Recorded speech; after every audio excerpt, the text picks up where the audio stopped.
So this is one that kind of just bopped me over the head, and I felt kind of stupid the minute I figured it out, or sort of to what level I figured it out anyway. Um, and part of what's causing my brain, I think, to short circuit is shock and just overloading my brain. And it is happening a lot right now. But so I went to school with Amanda Parr. And Catherine Parr was the sixth wife of King Henry VIII. And she narrowly escaped being executed by King Henry because of it had to do with her religious preferences, and they were in disagreement with Henry's at that point. And religious issues plagued the reign of King Henry VIII. First, he wanted to have his marriage to Catherine of Aragon annulled, and the Catholic Church wouldn't let him, so he wanted to depart ways with the Catholic Church and, change the religion to Protestantism to marry Anne Boleyn, his second wife, who was later beheaded. And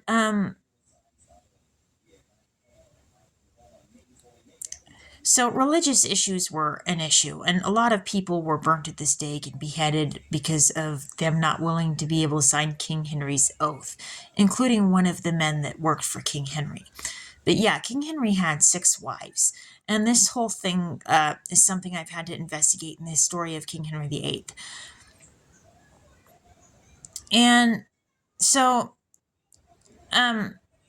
Mike Kearns was the dare officer at my school when I was there, and Amanda Parr was there, and going to school with me.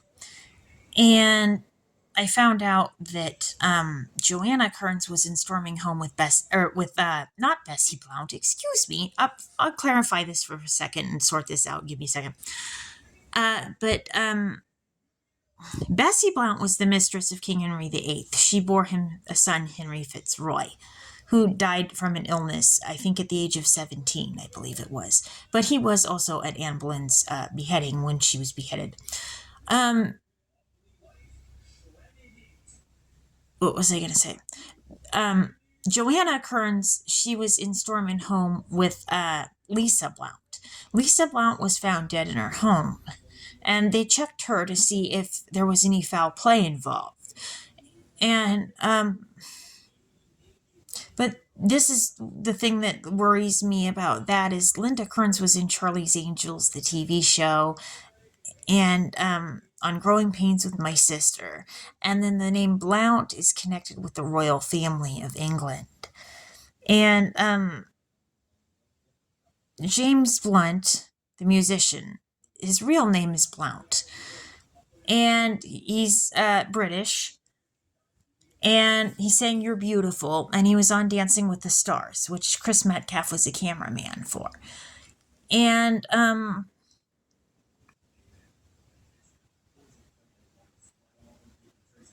I found out that I think it was Jason Blount worked on the Titanic, the TV show. And then Jason Blount also worked on Private Practice, a spin-off series of Grey's Anatomy. And Callie Rocha was on Grey's Anatomy.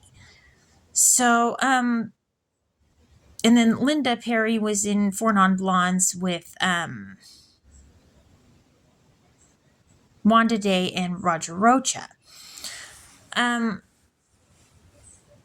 then, yeah, so, and then James Blount worked on Back to Bedlam with Linda Perry of Four Non-Blondes. And Linda Perry looks like she looks like a female version of Joe Perry, who's in Aerosmith. I mean, the relatedness is quite evident. Okay, and then Aerosmith sang Janie's Got a Gun. And Matt Linder did extra casting on Saturday Night Live, which James Blunt was on, Steve Tyler of Aerosmith, Sarah Gilbert, who was married to Linda Perry, and Laurie Metcalf, who was married to Jeff Perry, and their daughter is Zoe Perry. And I believe there was something where Zoe was on it, and I think somebody from Little Women was connected to that, or one of the versions of Little Women. But I believe she claimed me too, and I wish my brain was not fogging. I hate that. I'm so damn tired.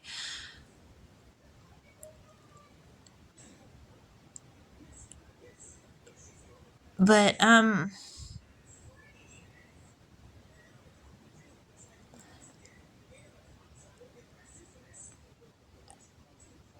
the idea that the royal family knew about me, and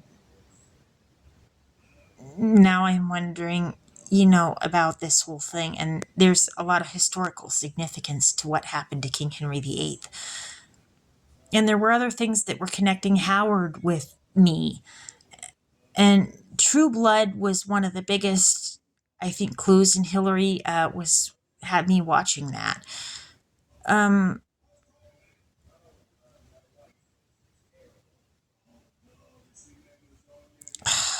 I don't even know how to comment on this. It's so complicated. And the history of King Henry VIII is,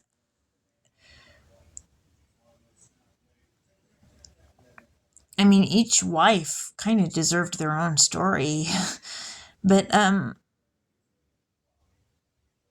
they showed the movie about Anne Boleyn, played by Jane Seymour, who, ironically, Jane Seymour was the third wife of King Henry VIII, and who was what the person that replaced Anne Boleyn after, well, she was beheaded, and who he started having a thing with before she was beheaded.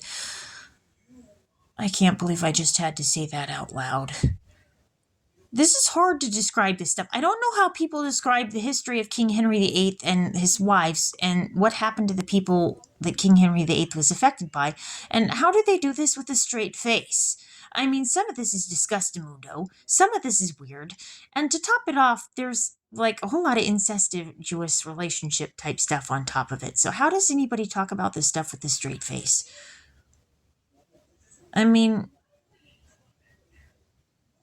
seriously.